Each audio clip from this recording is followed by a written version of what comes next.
The next teaching method that we will also use quite frequently is class discussions. Class discussions are a brilliant way of getting everyone involved in the topic.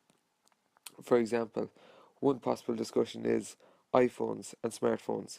Are they now a necessity, or are they still something that we want?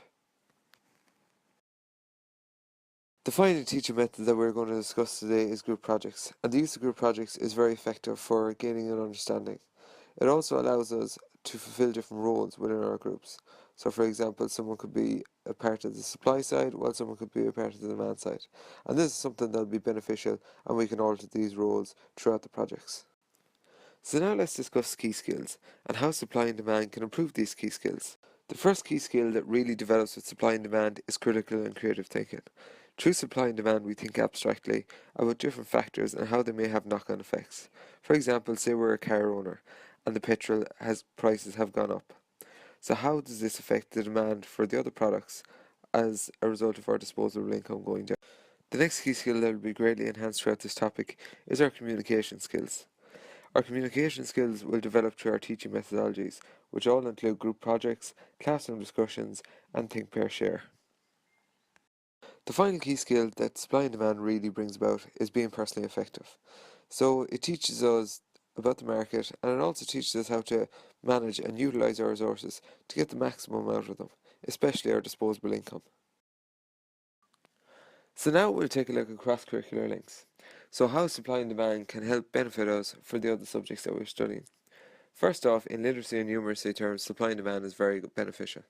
Through new terminology and calculations, supply and demand will definitely help boost all of our literacy and numeracy skills. One subject you all may be studying is history, and if you are, then supply and demand is a great benefit to this subject, as we will take a look back over time and see how supply and demand trends have changed over time with the introduction of new technology, more disposable income, and other factors. For all you geography students, you will also benefit from studying supply and demand. Why? Because we will take a look at how the supply and demand of goods varies based on different geographical locations. For example, in Spain there are far more beach towels sold than in Ireland. The final subject is business. Why? Because supply and demand, economics, it's so closely related to business. So an understanding of supply and demand is definitely beneficial for all you students who are studying business. So let's take a look back over what we've learned today. First, we looked at the rationale, so why supply and demand was important to us. Following this, we looked at the context, basically what supply and demand is all about. And then we touched on teaching methodologies, so the methods of active learning that we're going to use for this course. Following this, we looked at key skills and how this topic of supply and demand can help enhance our key skills.